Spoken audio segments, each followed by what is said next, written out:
Good morning student. हम पढ़ रहे हैं फिजिकल केमिस्ट्री क्लास 12th के लिए सरफेस केमिस्ट्री के फर्स्ट और सेकंड लेक्चर आपके पास पहुंच चुका है। आज हम बात करेंगे थर्ड लेक्चर में कैटलिस्ट के बारे में। इससे पहले वाले जो 1-2 लेक्चर थे वहाँ पर हमने एडजॉर्प्शन के बारे में, अधिशोषण के बारे में पढ़ा था। आज का जो है आपका कैटलिस्ट के बारे में पूरा कंप्लीट आपका एक यूनिट है। कैटलिस्ट नाम पहले सुना हुआ है, उत्प्रेरक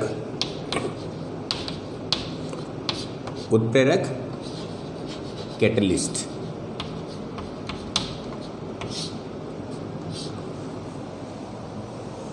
एक सिंपल सा एग्जांपल मैं दे रहा हूँ। आपकी एक क्लास है, क्लास में 2 बच्चे बैठे हुए हैं। गलती से किसी एक बच्चे का क्या होता है, हाथ इधर टकराता है और उसकी कॉपी में लिखने, जो दूसरा बच्चा कॉपी में लिख रहा था उसकी थोड़ी सी मिस्टेक हो जाती है, पेन स्लिप हो जाता है। अब उन दोनों के बीच में कुछ है ना अजीब सी नज़र पड़ती है। वो उसकी तरफ देखता है और देखने के बाद वापस लिखना चालू करता है, लेकिन अंदर चल रहा है इसने मेरे हाथ को धक्का दिया है। तभी पीछे बैठने वाला बच्चा कहता है जानबूझ के दिया है इसने, तेरे को पता नहीं है, कल भी ये बात कर रहा था। और अब उन दोनों के बीच में क्या हुआ, फाइट चालू हो गई, एक दूसरे से लड़ना चालू कर दिया उन्होंने। तो यहाँ पर पीछे बैठने वाला बच्चा क्या काम कर रहा है पता है आपको, है ना, एक दूसरे के मारा मुड़ी सब हो गई दोनों के बीच में। पीछे वाले का कुछ भी नहीं बिगड़ा, वो है जैसा का जैसा ही है। तो बच्चे ये कैटलिस्ट की भूमिका होती है। जहाँ पर 2 रिएक्शन न करने वाले थे, हल्की फुल्की रिएक्शन चल रही थी, लेकिन पीछे वाले बच्चे ने क्या किया, उसकी रिएक्शन को बढ़ा दिया है। तो बच्चों रासायनिक अभिक्रियाओं में भी सबसे पहले बर्जीलियस जो था उसने इस कंसेप्ट को दिया। बर्जीलियस ने बताया कि अगर किसी अभिक्रिया में बाहर से किसी रासायनिक पदार्थ को डाल दिया जाए तो अभिक्रिया के वेग को बदला जा सकता है, ठीक है ना। जैसे कि KClO3 को 623 केल्विन पर गर्म किया जाता है तो ये KCl+O2 में बदल रहा है, ठीक है ना। लेकिन यही अभिक्रिया यदि आप MnO2 की प्रेजेंस में करवा दें तो ये रिएक्शन लगभग आपकी 515 केल्विन के आसपास ही टैकल हो जाती है और रिएक्शन का रेट भी बढ़ जाता है।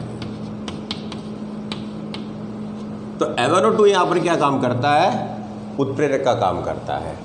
और जब अभिक्रिया कंप्लीट हो जाती है तो MnO2 का मास और इसका केमिकल कंपोजिशन यानी कि संगठन नो चेंज, कोई परिवर्तन नहीं होता है, ठीक है। ये हम टुकड़ों के रूप में डालते हैं, लास्ट में पाउडर के रूप में वापस आ जाता है, लेकिन इसका मास नहीं बदलता है, इसका केमिकल कंपोजिशन नहीं बदलता है। तो उत्प्रेरक क्या हो जाते हैं, उत्प्रेरक वे रासायनिक पदार्थ हैं, वे रासायनिक पदार्थ जो स्वयं द्रव्यमान यानी कि मास व संगठन की दृष्टि से अपरिवर्तित रहते हुए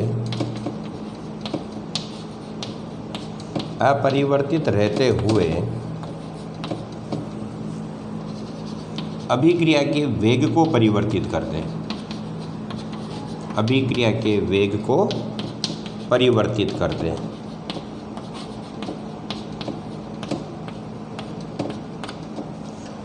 ऐसे पदार्थों को क्या कहा जाता है, कैटलिस्ट कहा जाता है। यानी कि किसी रासायनिक अभिक्रिया में उपस्थित हुए पदार्थ जो स्वयं अपरिवर्तित रहते हैं द्रव्यमान की दृष्टि से और केमिकल कंपोजिशन संगठन की दृष्टि से, लेकिन अभिक्रिया के वेग को क्या कर देते हैं, वो चेंज कर देंगे, या तो कम कर देंगे या ज़्यादा कर देंगे, पर वेग बदल देते हैं।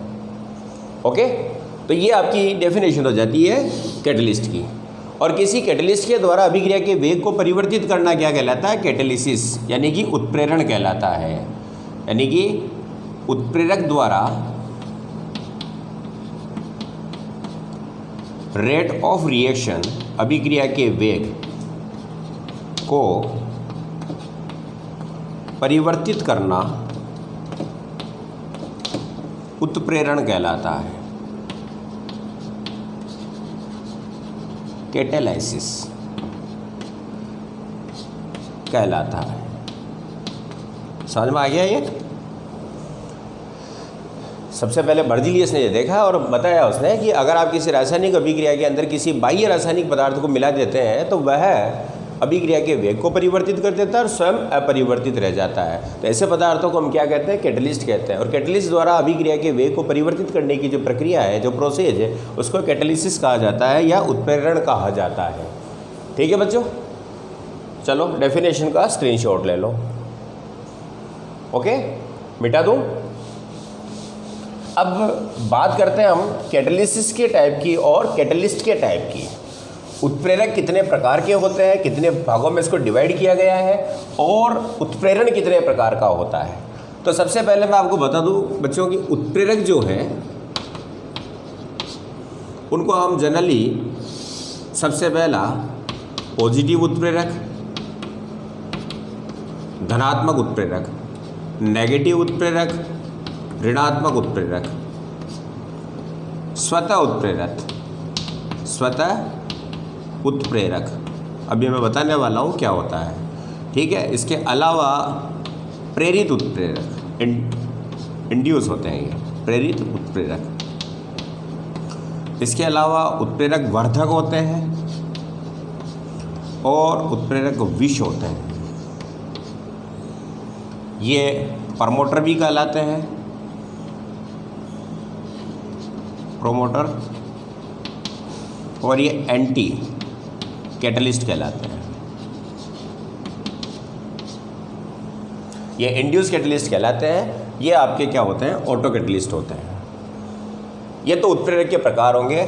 और उत्प्रेरण जो है उसको हम दो कैटेगरी में डिवाइड करते हैं। कैटालिसिस को जो हम दो कैटेगरी में, कैटलिस्ट हो गए आपके कितने, इन कैटेगरी में डिवाइड करते हैं। और कैटालिसिस में दो है, होमोजीनियस और हेट्रोजीनियस।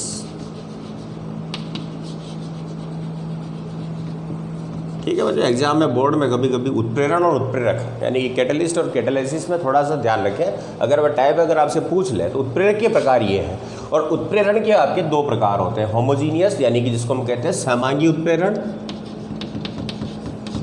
और इसको कहा जाता है विषमांगी उत्प्रेरण। एक बार मैं इनको समझा रहा हूँ, फिर हम इसके एग्जाम्पल लेंगे।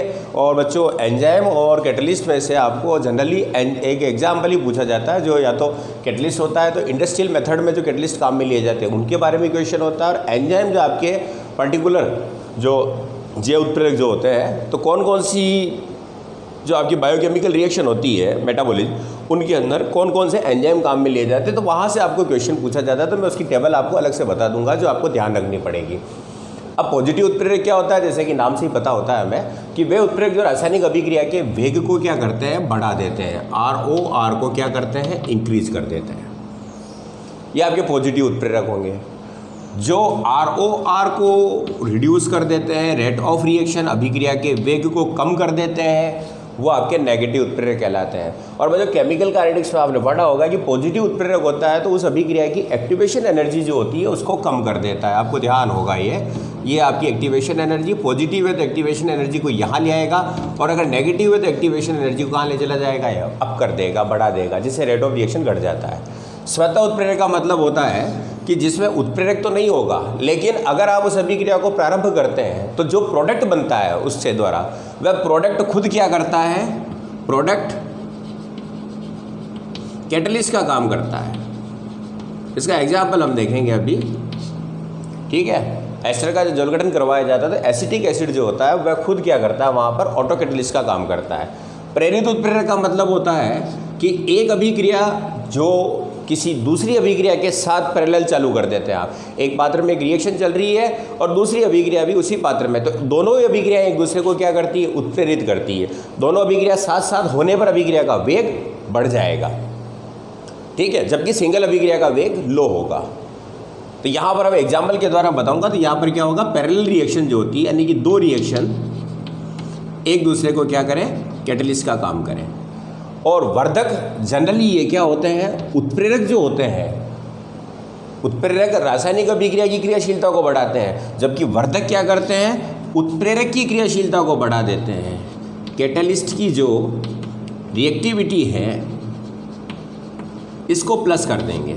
और ये जो होते हैं जिनको कि हम एंटी कैटलिस्ट कहते हैं या पॉइजनियस कैटलिस्ट कहा जाता है, तो ये कैटलिस्ट की क्रियाशीलता को क्या कर देते हैं, कम कर देते हैं, कैटलिस्ट की रिएक्टिविटी को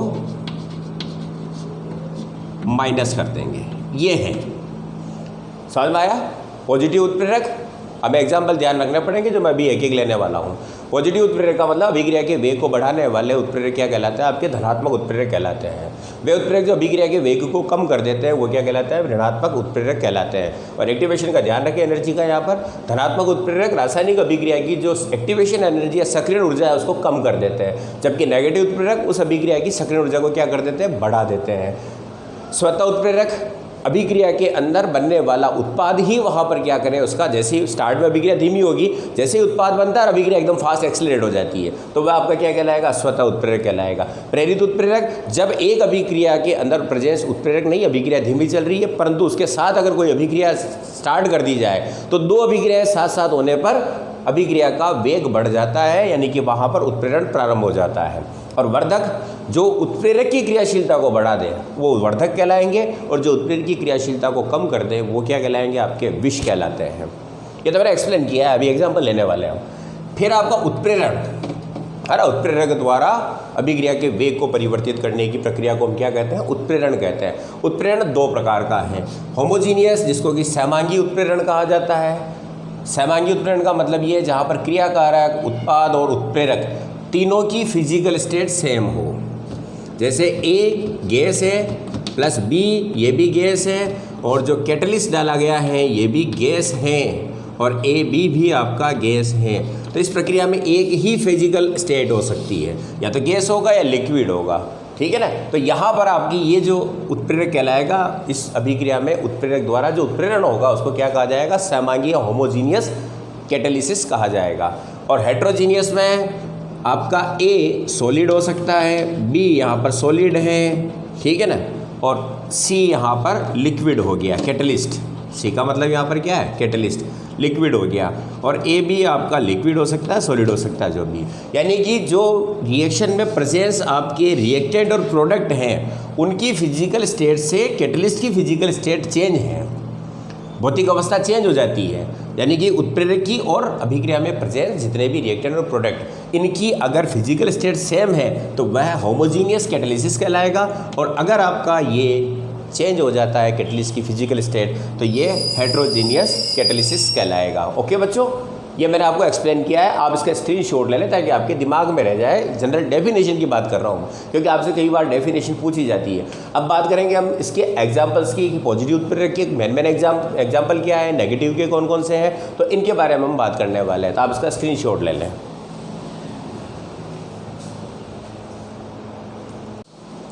अब अपन एग्जाम्पल के साथ इनको डिटेल में समझ लेते हैं। जैसे पहला आपका टाइप्स ऑफ कैटलिस्ट में क्या बताया मैंने, पॉजिटिव कैटलिस्ट, पॉजिटिव कैटलिस्ट यानी कि धनात्मक उत्प्रेरक। तो बच्चों डेफिनेशन हो जाएगी कि वे उत्प्रेरक जो कि रासायनिक अभिक्रिया के वेग को बढ़ा देते हैं, ठीक है, पॉजिटिव कहलाएंगे। पॉजिटिव कैटलिस्ट क्या कहलाता है, रेट ऑफ रिएक्शन को बढ़ा देते हैं। जो रेट ऑफ रिएक्शन को बढ़ा देंगे वो आपके क्या कहलाएंगे, पॉजिटिव उत्प्रेरक कहलाएंगे। ये तो हो गई डेफिनेशन, यानी कि वे उत्प्रेरक जो कि अभिक्रिया के वेग को बढ़ाते हैं। दूसरी चीज ये करते क्या है, रिएक्शन की सक्रियण ऊर्जा को कम कर देते हैं।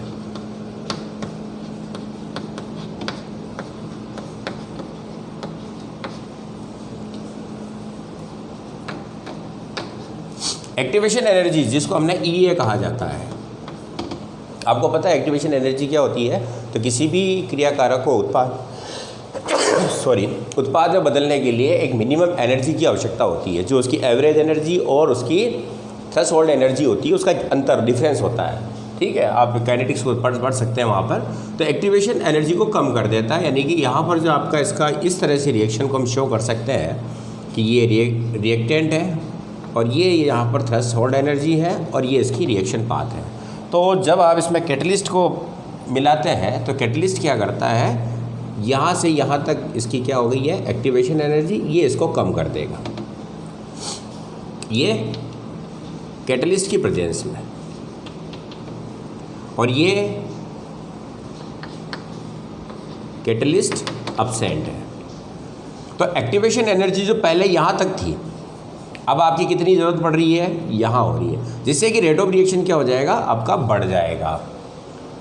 ठीक, तो ये आपका पाथ ऑफ रिएक्शन है और इधर आपकी एनर्जी है।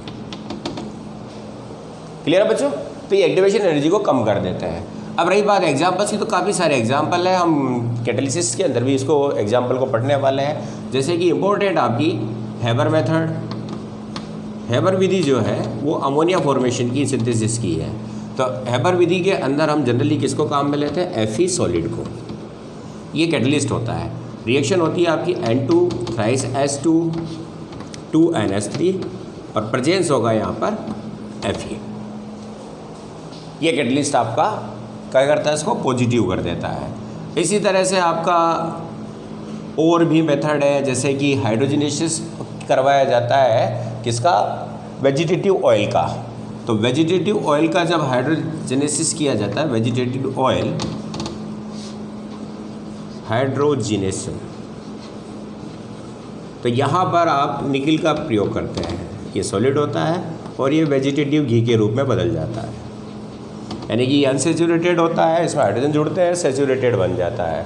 तो इस तरह से और भी एग्जाम्पल हम अभी पढ़ने वाले हैं, किसमें, होमोजीनियस और हेट्रोजीनियस के अंदर। तो वहाँ मैं एक टेबल बताने वाला हूँ। तो ये आपके पॉजिटिव कैटलिस्ट होते हैं। क्लियर है बच्चों? मेन चीज़ें जो आपको ध्यान रखनी होती है। अब नेक्स्ट है इसका, हाँ इसका स्क्रीनशॉट साथ दे लिया करो। नेगेटिव कैटलिस्ट, नेगेटिव यानी कि आपके ऋणात्मक उत्प्रेरक।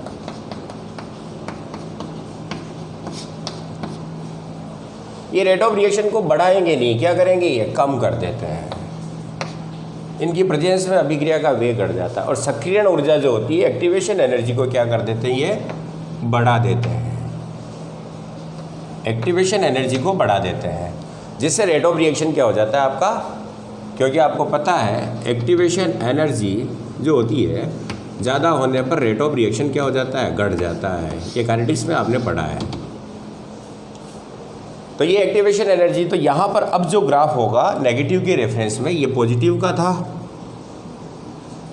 इसी के अंदर हम नेगेटिव को शो कर सकते हैं। तो नेगेटिव में ये क्या करेगा, इसको ऊपर ले जाएगा, यानी कि एक्टिवेशन एनर्जी को क्या करेगा, ये बढ़ा देगा। ये नेगेटिव कैटलिस्ट की प्रेजेंस में। ओके, और अब बच्चों इनके एग्जाम्पल की बात करें तो नेगेटिव के अंदर जो एग्जाम्पल है आपका पहला, जैसे कि हाइड्रोजन परऑक्साइड का जब डिकम्पोजिशन करवाया जाता है H2O प्लस O2 में, यहाँ पर 2 कर देता हूँ, बैलेंस हो जाएगी। यहाँ पर यदि आप ग्लिसरॉल ले लेते हैं, ग्लिसरॉल मिला दिया जाए, तो ये नेगेटिव का काम करेगा और रेट ऑफ रिएक्शन डिकम्पोजिशन को कम कर देता है। इसी तरीके से यदि आप पेट्रोल जो होता है, ये इसको इम्पोर्टेंट ध्यान रख लें, पेट्रोल का अपस्फोटन, स्फोटन मतलब इसकी जो फ्लेमेबिलिटी होती है, यानी कि ये विस्फोट कर देता है अचानक, तो उसको कम करने के लिए, विस्फोटक नेचर को कम करने के लिए क्या किया जाता है, यहाँ पर तेल मिलाया जाता है। अब ये पूरा नाम हो जाएगा टेट्रा एथिल लेड। ये इम्पोर्टेंट है, ये क्वेश्चन पूछा जा सकता है कि पेट्रोल के अपस्फोटन को रोकने के लिए क्या मिलाया जाता है। तो सीसा युक्त पेट्रोल आपने पढ़ा होगा कहीं, तो तेल मिलाया जाता है, यानी कि tetra ethyl lead C2H5 4Pb, ये इसका फॉर्मूला हो जाएगा। ये इसके अपस्फोटन को क्या कर देता है, कम कर देता है। तो तेल का ज़रूर आप ध्यान रखें, इम्पोर्टेंट एग्जाम्पल है। तो ये आपका नेगेटिव कैटलिस्ट के बारे में है, ठीक है, आप इसका स्क्रीनशॉट ले लें। अब नेक्स्ट जो आपका, मिटा दो इनको, ओके, स्वतः उत्प्रेरक।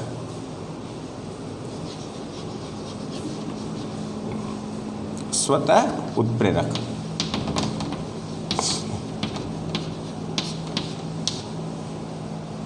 जैसा कि मैंने बताया कि इस अभिक्रिया के अंदर क्या होता है, अभिक्रिया से जो प्रोडक्ट बनता है वह प्रोडक्ट ही क्या करता है, कैटलिस्ट का काम करता है। अभिक्रिया शुरुआत में धीमी होती है, जैसे ही प्रोडक्ट बनना चालू होता है और अभिक्रिया का रेट ऑफ रिएक्शन बढ़ जाता है।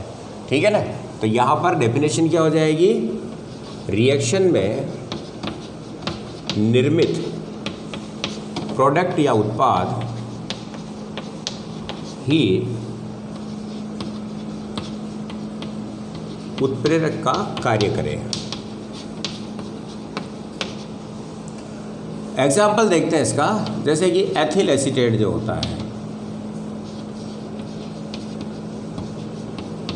यहाँ पर H2SO4 या HCl की H+ आयनों द्वारा इसको उत्प्रेरित किया जाता है।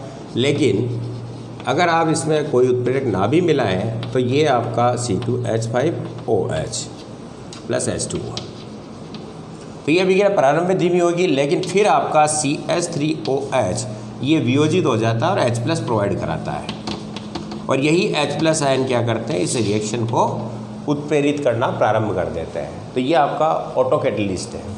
इसका एक एग्जांपल और ले सकते हैं हम, ऑक्जेलिक एसिड जो होता है, ऑक्जेलिक एसिड ये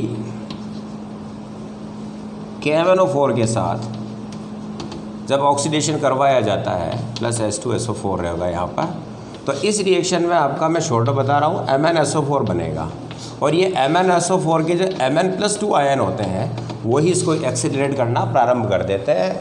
यानी कि ऑक्जेलिक एसिड का ऑक्सीडेशन जब KMnO4 के साथ करवाया जाता है तो उस स्थिति में बनने वाला MnSO4 का Mn+2 आयन जो है वो इस अभिक्रिया को क्या करेगा, उत्प्रेरित करना प्रारंभ कर देगा। तो ये कहलाएंगे आपके स्वतः उत्प्रेरक। ओके, अगला जो है आपका चौथी कैटेगरी जो मैंने बताई थी वो था प्रेरित, इंड्यूस।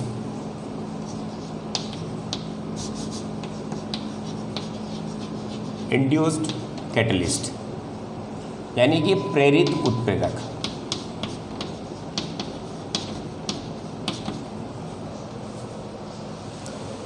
बच्चों इसकी डेफिनेशन ये होगी कि जब एक अभिक्रिया के साथ दूसरी अभिक्रिया साथ साथ हो और एक दूसरे को उत्प्रेरित करें, यानी कि दो रिएक्शन एक साथ होने पर वे एक दूसरे को उत्प्रेरित करें।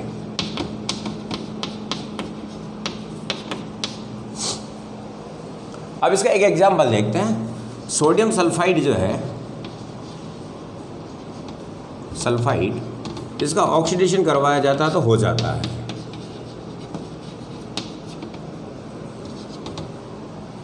लेकिन अगर सोडियम आर्सेनेट को लिया जाए, आर्साइड को, सोडियम आर्साइड, तो इसका ऑक्सीडेशन नहीं होता है। लेकिन जब दोनों अभिक्रियाओं को साथ करवा दिया जाए एक ही पात्र में, एक ही कंटेनर में, तो ये दोनों अभिक्रियाएं हो जाती हैं।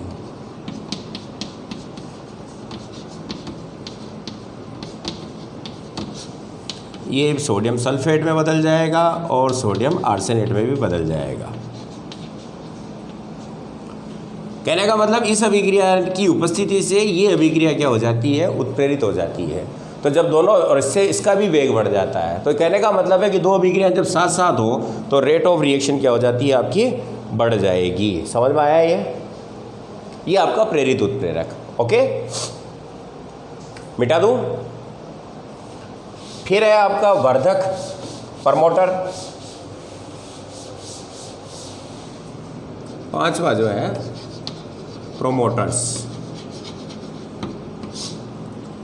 यानी कि वर्धक। वे रासायनिक पदार्थ जो उत्प्रेरक की क्रियाशीलता को बढ़ा देते हैं।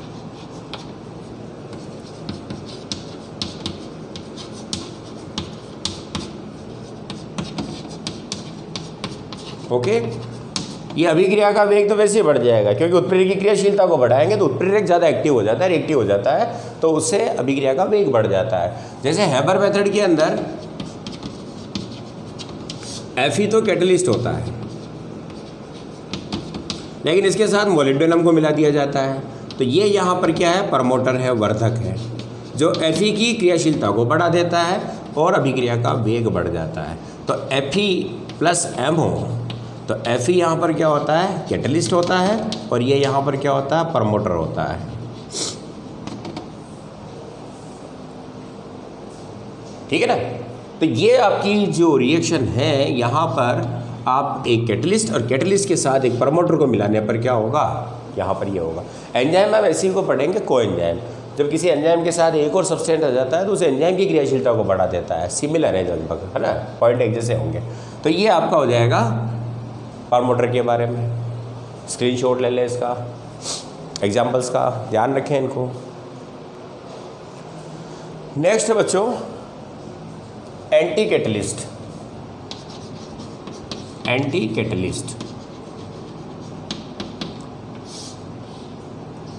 जो कि विष उत्प्रेरक कहलाता है। वह ऐसा नहीं पता जो उत्प्रेरक की क्रियाशीलता को कम या नष्ट कर देते हैं।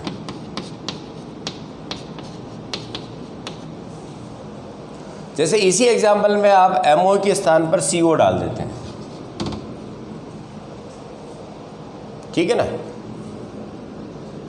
अब CO को जब मिला दिया जाता है तो ये अभिक्रिया में Fe की क्रियाशीलता को क्या कर देता है, ये कम कर देता है। तो ये यहाँ पर क्या है, एंटी कैटलिस्ट होगा। इसी प्रकार यदि आप कांटेक्ट मेथड को देखें, संपर्क विधि, कांटेक्ट मेथड में सल्फर डाइऑक्साइड का क्या किया जाता है, ऑक्सीडेशन किया जाता है, SO2 प्लस O2, और यहाँ पर PT कैटलिस्ट होता है और ये बदल जाता है SO3 में, और यहाँ पर आर्सेनिक ऑक्साइड मिला दिया जाता है जैसे कि As2O3, तो ये अभिक्रिया के वेग को कम कर देता है। तो ये यहाँ पर क्या है, विष उत्प्रेरक है। ठीक है बच्चों। तो ये आपके उत्प्रेरक के जितने भी आपके मैंने टाइप्स बताए हैं, तो कुछ एग्जाम्पल्स ध्यान रखें। मैं वैसे वापस बता रहा हूँ कि इनको मैं एक तरफ वापस लिखाने वाला हूँ। क्लियर है बच्चों, मिटा दूँ? ओके। अब हम देखते हैं नेक्स्ट जो आपका है टाइप ऑफ कैटेलिसिस, यानी कि उत्प्रेरण के प्रकार। उत्प्रेरण के प्रकार की बात करते हैं तो टाइप्स ऑफ कैटेलाइसिस।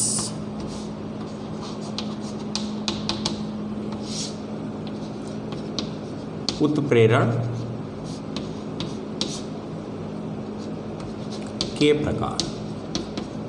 तो दो कैटेगरी मैंने बताई अभी आपको क्लासिफिकेशन में। पहला है समांगी उत्प्रेरण,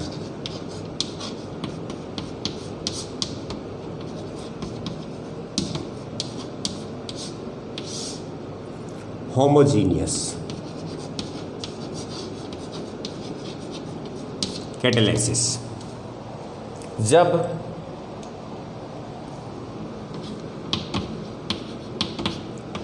क्रियाकारक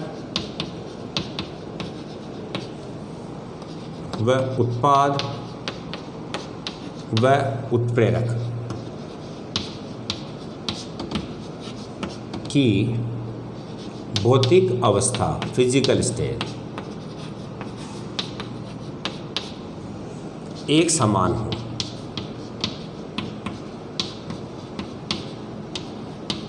तो वह क्या कहलाएगा, आपका समांगी उत्प्रेरण कहलाएगा। ओके। अब इसके कुछ एग्जांपल्स देखते हैं अपन। जैसे कि आपका वही एस्टर के लिए बात करूं मैं, CH3COO C2H5, ठीक है, ये लिक्विड है, प्लस H2O ये लिक्विड है। कैटलिस्ट जो काम में लिया है मैंने H2SO4 काम में लिया, ये भी आपका क्या है, लिक्विड है। ओके। और जो बना है वो भी क्या है, आपके लिक्विड ही है, एसिटिक एसिड और एथिल अल्कोहल। तो यहाँ पर ये कैटलिस्ट जो है वो कौन सा काम करेगा, आपका होमोजीनियस कैटलिस्ट किस काम का रहेगा। क्लियर है। नेक्स्ट एग्जाम्पल और देखते हैं। लेड चैम्बर विधि।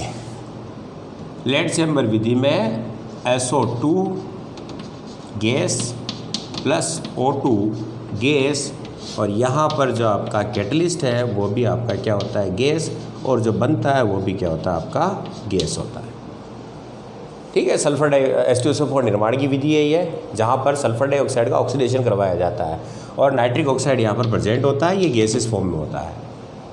इसी तरह से आप एक एग्जांपल और देख सकते हैं, सुक्रोज जो है C12H22O11 plus H2O।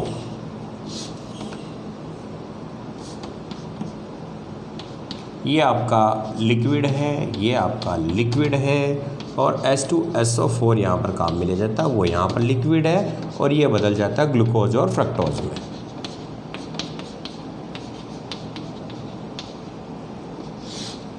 Glucose plus fructose में। तो यहाँ पर सारी चीज़ें आपको नज़र आ रही होगी कि सभी की फेज एक जैसी होती है, तो इसको कहा जाता है सहमांगी उत्प्रेरण।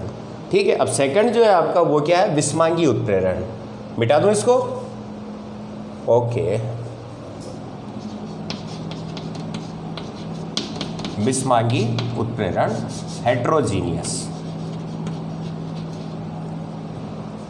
जब क्रियाकारक उत्पाद व उत्प्रेरक की भौतिक अवस्था उत्पाद से उत्प्रेरक की भौतिक अवस्था भिन्न हो।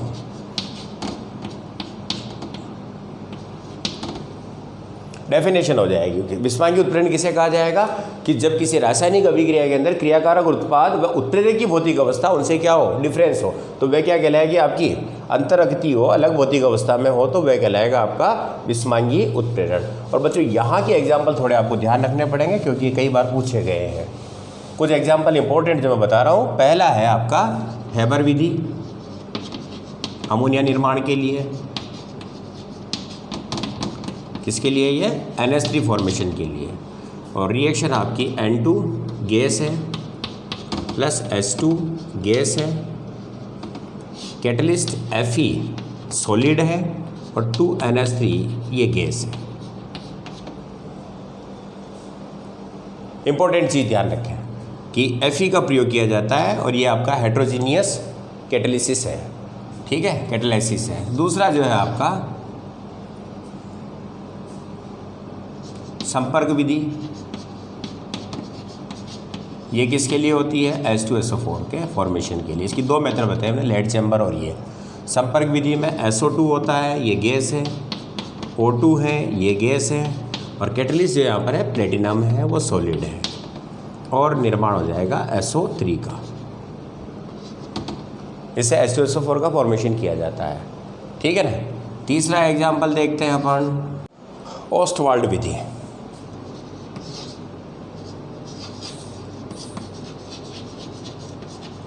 ओस्टवाल्ड मेथड बच्चों HNO3 निर्माण के लिए, नाइट्रिक अम्ल निर्माण का मेथड है ये। अरे सारी ही इंडस्ट्रियल मेथड है जितने भी है वो। यहाँ पर अमोनिया लिया जाता है गैस फॉर्म में और इसका ऑक्सीडेशन करवाया जाता है जो भी गैस है, और कैटलिस्ट यहाँ पर PT जो है वो सॉलिड होता है, और ये बदल जाता है आपका NO प्लस H2O में। ठीक है, और इस NO के द्वारा फिर वापस ऑक्सीडेशन होता है तो NO2 बनता है, फिर H2O के साथ HNO3 का निर्माण हो जाता है। तो ये आपका ओस्टवाल्ड प्रोसेस होगा, जहाँ पर आपका PT यहाँ पर क्या होगा, आपका इसको बैलेंस कर लेना, PT यहाँ पर आपका क्या होगा, सॉलिड के रूप में कैटलिस्ट होता है, यानी कि हेट्रोजीनियस कैटलिसिस है। ओके बच्चों, तो ये तो था बच्चों टाइप्स ऑफ कैटलिस्ट और टाइप्स ऑफ कैटेलाइसिस। अब एक कैटलिस्ट किस तरह से काम करता है, रेट ऑफ रिएक्शन को किस तरह से बढ़ाता है, इसको समझाने के लिए होमोजीनियस जो आपका कैटलिसिस होता है उसके लिए अलग थ्योरी दी गई है, इंटरमीडिएट कंपाउंड थ्योरी, और हेट्रोजीनियस कैटलिसिस के लिए आपकी अलग से थ्योरी है जो कि एडजॉर्प्शन थ्योरी है। हम दोनों को समझ रहे हैं, ठीक है ना। अब पहले आपका यानी कि मैकेनिज्म ऑफ कैटेलाइसिस।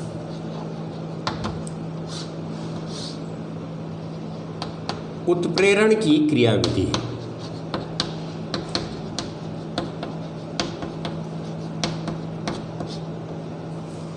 कि एक अभिक्रिया किस तरह से उत्प्रेरित होती है उत्प्रेरक के द्वारा।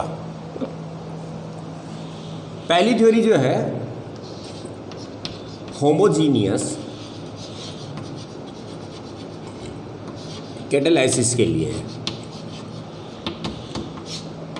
और यहां पर थ्योरी जो है वो है इंटरमीडिएट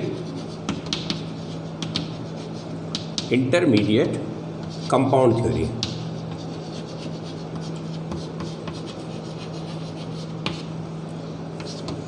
मध्यवर्ती यौगिक सिद्धांत।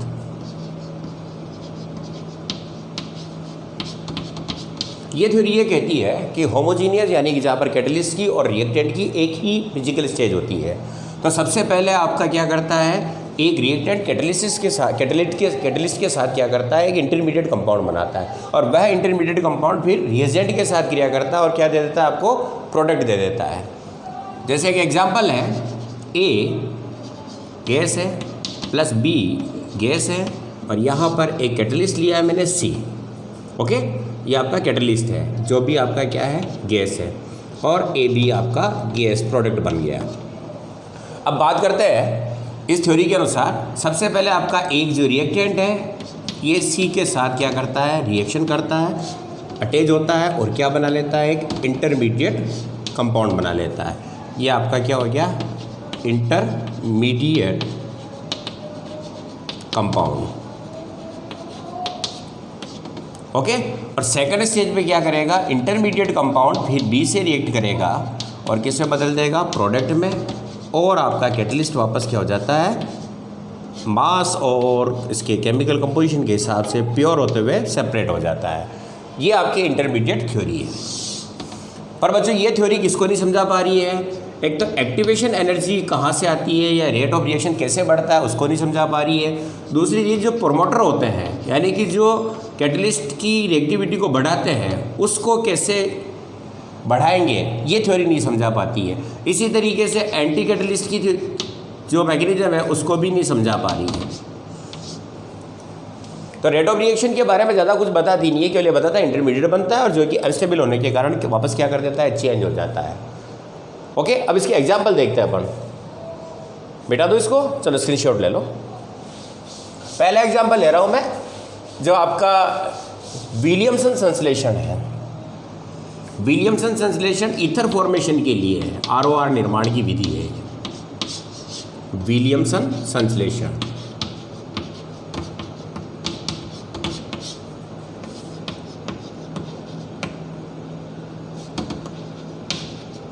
इससे ईथर बनाया जाता है अल्कोहल के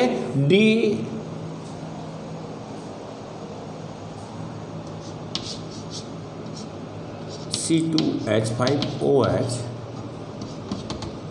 डिहाइड्रेशन द्वारा, और प्रेजेंस होता है यहाँ पर H2SO4। ओके, ये आपका लिक्विड है, ये भी आपका लिक्विड है, और रिजल्ट में आपको मिलता है C2H5O C2H5 प्लस H2O, जो कि अप्रोक्सीमेट ये भी क्या है आपका लिक्विड है। इस रिएक्शन की बात करते हैं और इस रिएक्शन के अंदर हम देखते हैं कि H2SO4 इस थ्योरी के हिसाब से क्या करता है, एक इंटरमीडिएट कंपाउंड बनाता है। जैसे सबसे पहले आपका C2H5OH एथिल अल्कोहल H2SO4 से रिएक्ट करता है और एक इंटरमीडिएट कंपाउंड बना लेता है C2H5HSO4 ethyl hydrogen sulphate. Okay, और H2O निकल जाएगा। अब सेकंड ये आपका क्या हो गया, इंटरमीडिएट कंपाउंड, इंटरमीडिएट कंपाउंड हो गया। और अब इंटरमीडिएट कंपाउंड वापस एथिल अल्कोहल से दूसरे से रिएक्शन करेगा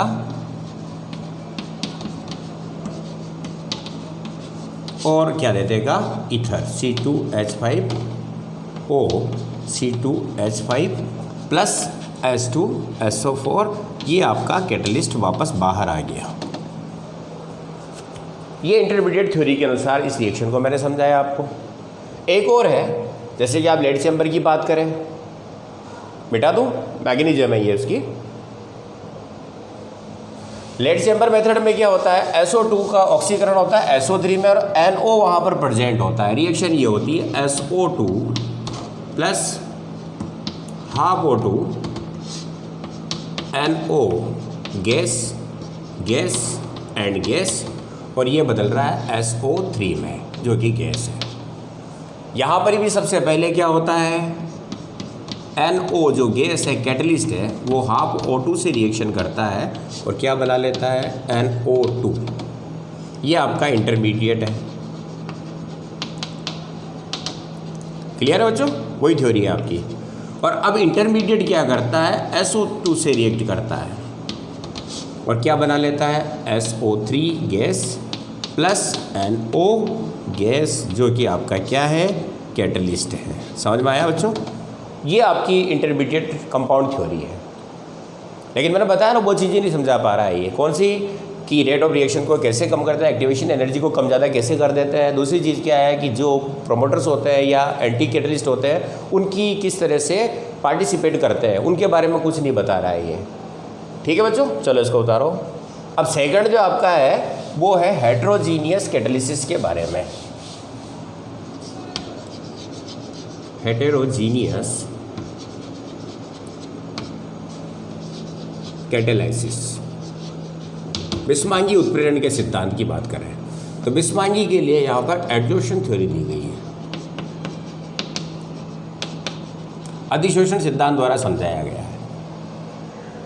ये कहता है कि जब कोई गैस या लिक्विड जो रिएक्टेंट होते हैं वो किसी सॉलिड कैटलिस्ट की सरफेस पर आते हैं तो सरफेस पर सबसे पहले वो डिफ्यूज़ होते हैं, फिर उसका एब्जॉर्प्शन होता है और एब्जॉर्प्शन होने के बाद जैसे एब्जॉर्प्शन होगा तो वहाँ पर एनर्जी मिली होगी जो कि उसकी एक्टिवेशन एनर्जी की पूर्ति करती है और एक्टिवेशन एनर्जी मिलने का रेट ऑफ रिएक्शन बढ़ जाता है।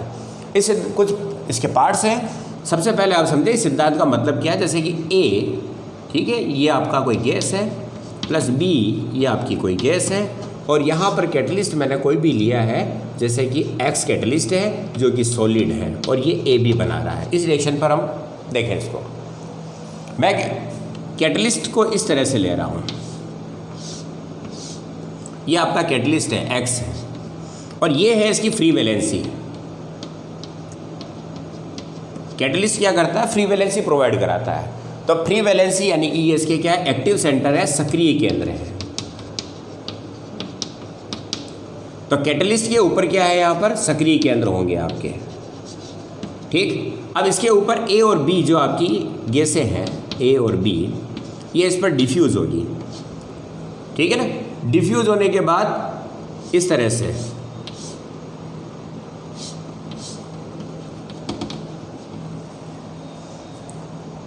विस्तृत हो जाती है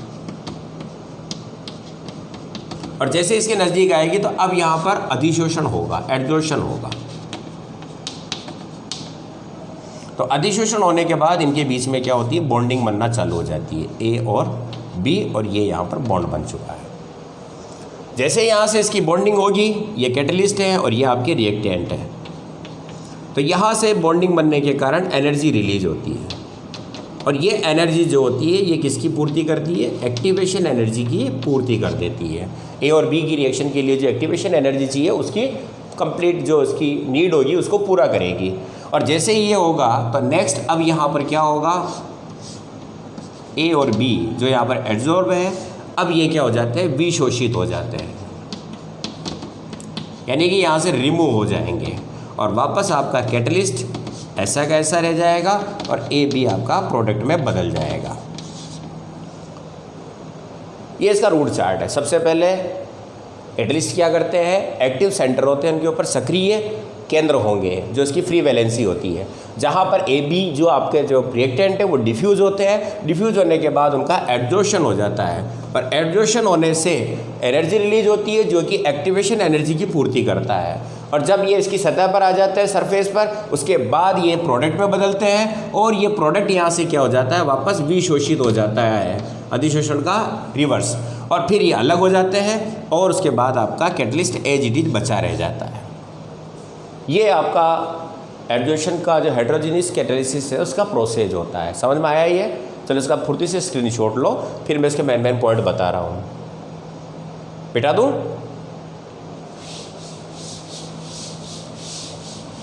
तो एब्जॉर्प्शन थ्योरी क्या कहती है, पहली चीज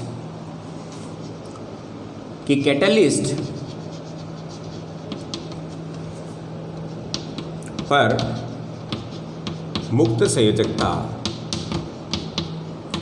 फ्री वैलेंसी या एक्टिव सेंटर, सक्रिय केंद्र होते हैं।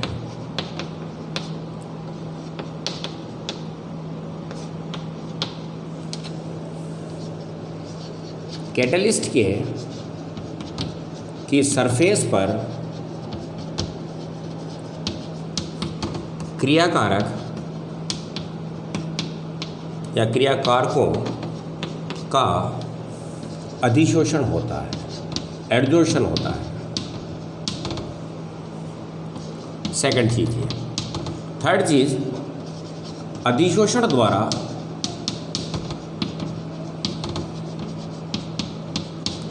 ऊर्जा मुक्त होती है, क्योंकि आपको पता है कि एक्सोथर्मिक होता है एडजोर्शन, ऊर्जा मुक्त होती है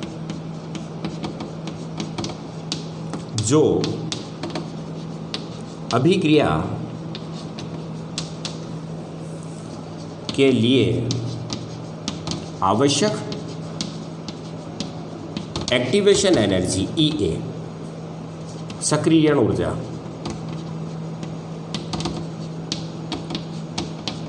प्रदान करती है। ठीक है ना बच्चों। और जब सक्रियण ऊर्जा मिल जाती है तो अभिक्रिया का वेग बढ़ जाता है, जिससे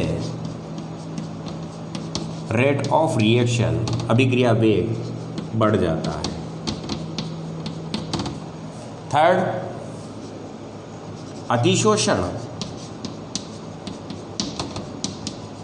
व विशोषण साथ साथ होता है। जैसे प्रोडक्ट मिलेगा वहां से वापस चला जाएगा, वापस फ्री वैलेंसी बची रह जाएगी। इसीलिए क्या होता है, इसीलिए उत्प्रेरक की माइक्रो जो वैल्यू होती है, सूक्ष्म मात्रा ही पर्याप्त है, सूक्ष्म मात्रा ही पर्याप्त होती है।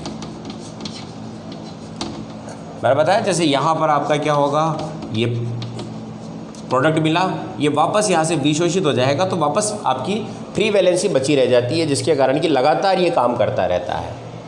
ओके, चलो इनका स्क्रीनशॉट लो, फिर आगे बता रहा हूँ मैं। फुर्ती से ले लिया। अब बात करते हैं हम दो चीज़ें कि प्रमोटर किस तरह से काम करता है। तो अगला बिंदु ये है कि जो वर्धक होते हैं, वर्धक उत्प्रेरक के सक्रिय केंद्रों को बढ़ा देते हैं। जैसे आपका ये कैटलिस्ट है, इसके ऊपर की तरफ दो सक्रिय केंद्र हैं। अब एक वर्धक मैंने डाला है, जो वर्धक इस तरीके का है। ये तो आपका कैटलिस्ट हो गया, ये प्रोमोटर हो गया, वर्धक हो गया। तो जैसे ही इसकी सतह पर आएगा तो ये इस तरह से हो जाएगा। ये एब्जॉर्ब हुआ, यहाँ पर एब्जॉर्ब होते ही ये सक्रिय केंद्र को क्या कर दिया, इसने बढ़ा दिया है।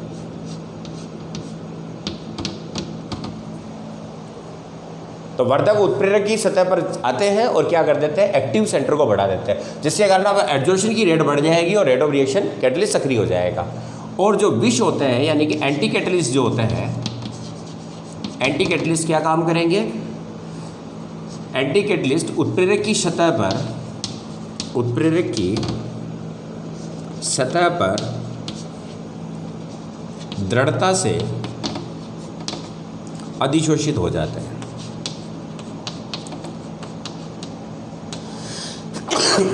अधिशोषित हो जाते हैं यानी कि ये विशोषित नहीं होंगे। जैसे आपके ये कैटलिस्ट है और इसके एक्टिव है, यहाँ पर आकर क्या हो गए, वो जमा हो गए। और अब इसके सक्रिय केंद्रों को क्या कर दिया उन्होंने, कम कर दिया। तो ये आपकी एडजोर्शन थ्योरी है। समझ में आया कुछ पॉइंट्स कि कैटलिस्ट क्या करता है, सरफेस देता है जहाँ पर कि उसके एक्टिव सेंटर होते हैं। अधिशोषण और विशोषण साथ साथ होता है। सबसे पहले क्या होता है, आपके जो रिएक्टेंट होते हैं वो इसकी सरफेस पर आकर अधिशोषित होते हैं। अधिशोषित होने से एनर्जी फ्री होती है, फ्री एनर्जी उसको एक्टिवेशन एनर्जी देती है, जिसके कारण रेट ऑफ रिएक्शन बढ़ जाती है। फिर उसे बताया कि वर्धक जो होते हैं वो क्या करते हैं, तो वर्धक जब उनकी सतह पर, कैटलिस्ट की सतह पर आकर एब्जॉर्ब होते हैं तो एक्टिव सेंटर को बढ़ा देते हैं, जिससे रेट ऑफ रिएक्शन बढ़ जाती है। और जो विष होते हैं वो क्या करते हैं, सक्रिय केंद्रों को कम कर देते हैं, उनकी संख्या को, ठीक है ना, दृढ़ता से अधिशोषित हो जाते हैं, जिससे सक्रिय केंद्र कम हो जाते हैं। ये ओके बच्चों, दोनों प्रिंसिपल आपके समझ में आ गए होंगे। चलो इसको उतारो फटाफट। अब बच्चों कैटलिस्ट का लास्ट जो आपका टॉपिक है वो है जियोलाइट उत्प्रेरक। जियोलाइट उत्प्रेरक, जिसको सेफ सेलेक्टिव कैटलिस्ट कहा जाता है, यानी कि आकृति वर्ण, आकृति वर्ण उत्प्रेरक। ये आपके एग्जाम के हिसाब से भी इंपॉर्टेंट है बच्चों, ध्यान रखना इसको। ये जनरली क्या होते हैं, एल्यूमिनियम सिलिकेट होते हैं, एल्यूमिनियम सिलिकेट्स होते हैं।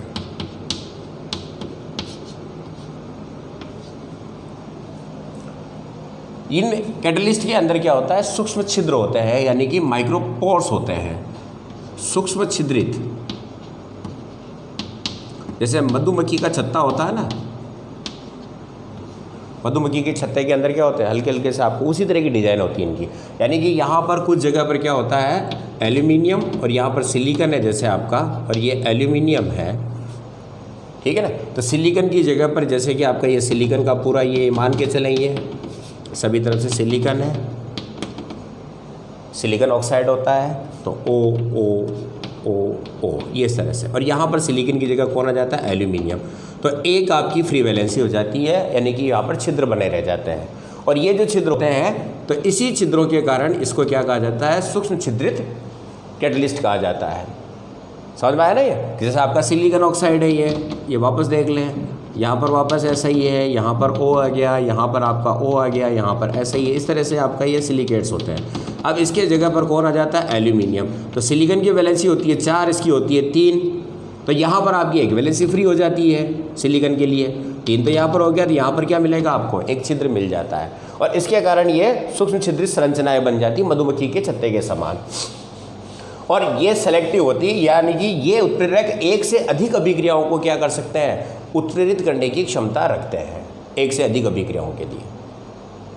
अगर आपका उत्प्रेरक जो होता है वो बड़ा ही स्पेसिफाई होता है, यानी कि वह किसी पर्टिकुलर अभिक्रिया के लिए एक ही उत्प्रेरक काम में लिया जाता है।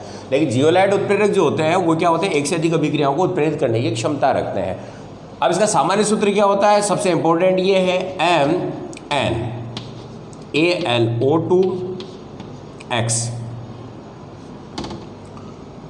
SiO2y okay .MH2O। ये एक सामान्य सूत्र बनाया जाता है जियोलाइट का। N यहाँ पर क्या है, मेटल का ऑक्सीडेशन नंबर है, मेटल का ऑक्सीडेशन नंबर है, ऑक्सीकरण अवस्था है, 2 है 3 है जो भी है। और इसका एग्जाम्पल एक सिंपल सा लेते हैं अपन, जैसे सोडियम जियोलाइट, तो NaAl2 Si2O8.16H2O। ये आपका क्या है, सोडियम जियोलाइट का एक सूत्र है जो परम्यूटेटिव मेथड में काम में लिया जाता है। ओके, ये जियोलाइट जो होते हैं इनके यूज कहाँ किए जाते हैं, तो पहला आपका हार्ड वाटर से सॉफ्ट वाटर फॉर्मेशन के लिए परम्यूटेट विधि में, परम्यूटेट मेथड में, कक्षा 11 में ये था, जहाँ पर सोडियम इस तरह से लिखा हमने, जियोलाइट का प्रयोग किया गया था। ओके, Na2Z था, सॉरी, अब इस परम्यूटेड विधि में क्या होता है कि परत बिछाई जाती है इसकी, और इन छिद्रों के अंदर क्या होता है, आपका जो वाटर मोलिक्यूल होते हैं वो चले जाते हैं, और अशुद्धियाँ जो होती है वो बाहर परम्यूटेड की परत पर जमा हो जाती है, और वहीं से आपको क्या होता है, प्योर वाटर मिलता है। एक आपका अल्कोहल से पेट्रोल बनाया जाता है, अल्कोहल से पेट्रोल निर्माण के लिए ZSM5 का प्रयोग किया जाता है। ये 2 एग्जाम्पल ध्यान रखें आप, ओके। ये आपका जियोलाइट कैटलिस्ट है, मिटा दूं?